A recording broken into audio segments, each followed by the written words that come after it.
नमस्कार, आप देख रहे हैं पाटलिपुत्र बिहार समाचार। आज 23 फरवरी है, दिन सोमवार। आइए जानते हैं बिहार की 25 फटाफट बड़ी खबरों को। और इस न्यूज को आप किस जगह से देख रहे हैं, हमें कमेंट बॉक्स में जरूर बताएं। पटना के बाढ़ में खसरे की पुष्टि, एम्स रिपोर्ट पॉजिटिव। 9 माह से 5 साल के बच्चों को लगेगा MMR टीका। 12 बच्चों में दिखे थे लक्षण। पटना के बाढ़ अनुमंडल के 2 टोलों में खसरे के संदिग्ध मामलों की जांच रिपोर्ट पॉजिटिव आई है। अखिल भारतीय आयुर्विज्ञान संस्थान से प्राप्त सैंपल रिपोर्ट में संक्रमण की पुष्टि हुई है। गया जी में दिल्ली की युवती शराब के साथ गिरफ्तार। 146 बोतल विदेशी शराब के साथ 5 हुए गिरफ्तार। बोध गया शेरघाटी में कार्रवाई। गया जी के बोध गया और शेरघाटी थाना क्षेत्रों में छापेमारी कर कुल 146 बोतल विदेशी शराब जब्त की गई है। कार्रवाई में 5 की गिरफ्तारी भी की गई है। इनमें से एक युवती भी शामिल है जो दिल्ली की रहने वाली है। शराब की खेप को धंधेबाजों तक लाने और ले जाने का काम स्कूटी से किया जाता था। छोटे व्यापारियों पर लाइसेंस का बोझ डालना गलत, विजय सिन्हा की खुले में मांस बिक्री रोक घोषणा पर JDU MLC बोले, ये नीतीश कुमार का बिहार तानाशाही नहीं चलेगी। बिहार के उप मुख्यमंत्री विजय सिन्हा ने विधानसभा में घोषणा की कि अब राज्य में खुले में मांस और मछली की बिक्री पर पूरी तरह रोक रहेगी। सिपाही भर्ती, 1 माह में 30 से ज्यादा फर्जी अभ्यर्थी पकड़ाए। धांधली के लिए 2.50 लाख रुपए तक दिए। बायोमेट्रिक सुपरवाइजर केंद्र के कर्मियों पर मिली भगत का आरोप। केंद्रीय चयन पार्षद की ओर से आयोजित सिपाही भर्ती परीक्षा में गड़बड़ी की आशंका है। गया जी में अभिभावकों ने बढ़ाया बच्चों का हौसला। वार्षिकोत्सव में छात्रों ने बिखेरा हुनर। विधानसभा अध्यक्ष प्रेम कुमार हुए शामिल। गया फतेहपुर मुख्य मार्ग स्थित गंधार गांव के पास स्थित ग्रीनफील्ड इंग्लिश स्कूल का वार्षिकोत्सव इस बार यादगार बन गया। कार्यक्रम में मुख्य अतिथि के रूप में बिहार विधानसभा अध्यक्ष डॉक्टर प्रेम कुमार शामिल हुए।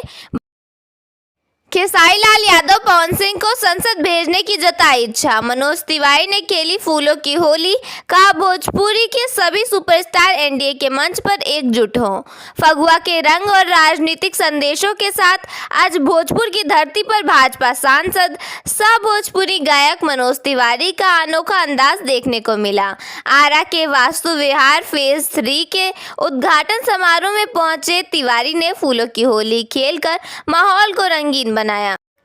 बिहार में स्वास्थ्य सेवाओं को बेहतर बनाने के लिए बिहार सरकार ने बड़ा फैसला लिया है। नर्सिंग स्टाफ की कमी को दूर करने के उद्देश्य से राज्य के सभी 9 प्रमंडलों में एक ANM प्रशिक्षण संस्थान खोला जाएगा, जबकि हर जिले में GNM संस्थान और पारा मेडिकल कॉलेज स्थापित किए जाएंगे। इस कदम से स्थानीय स्तर पर नर्स और पैरा मेडिकल कर्मियों की ट्रेनिंग बढ़ेगी और अस्पतालों में स्वास्थ्य सेवाएं मजबूत होंगी।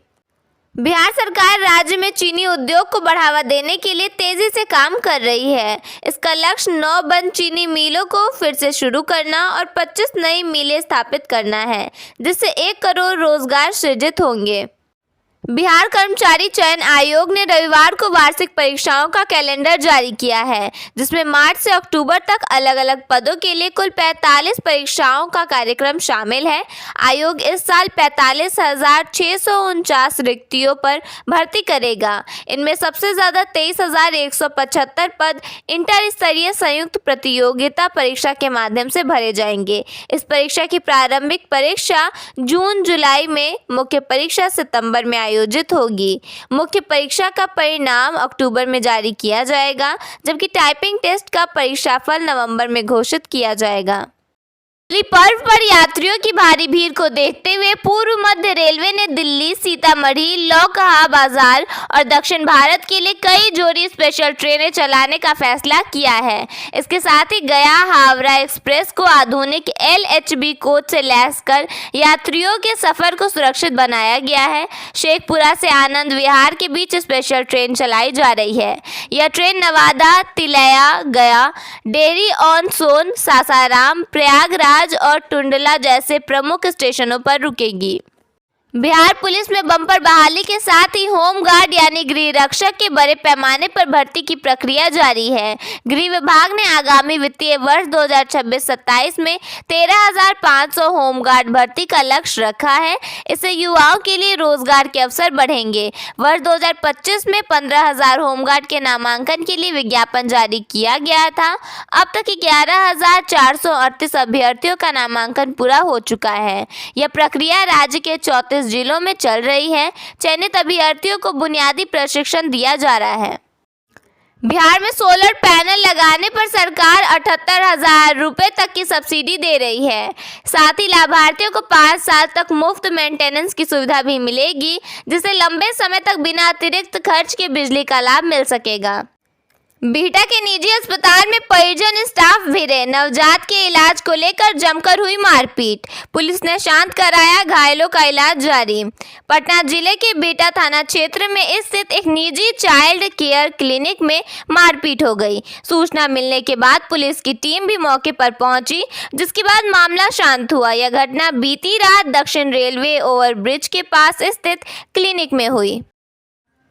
महिलाओं की आर्थिक भागीदारी बढ़ाने और उन्हें स्वरोजगार से जोड़ने के उद्देश्य से मुख्यमंत्री महिला रोजगार योजना के तहत पटना में नई पहल शुरू हुई है। नगर विकास एवं आवास विभाग के निर्देश पर अब हर वार्ड में जीविका समिति गठित की जाएगी।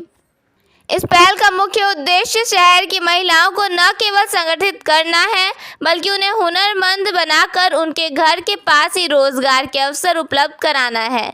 अब महज 7 दिनों के भीतर गठन की प्रक्रिया पूरी कर आवेदनों का निपटारा सुनिश्चित किया जाएगा। एक 60 वर्षीय प्रिंसिपल ने एक मुस्लिम टीचर से शादी कर ली। दोनों ने नेपाल में जाकर फेरे लिए। लड़की के भाई ने आरोप लगाया कि उसकी बहन का अपहरण कर उसे हिंदू बनाया गया है। इस घटना के बाद गांव में तनाव की स्थिति बनी हुई है। बिहार में धीरे धीरे गर्मी बढ़ रही है। सुबह और शाम के वक्त तो हल्की ठंड महसूस हो रही है, लेकिन दोपहर में चिलचिलाती गर्मी से लोग परेशान हो जा रहे हैं। फरवरी महीने में ही ऐसा हाल होने की वजह से इस बार ज्यादा गर्मी पड़ने की संभावना जताई जा रही है।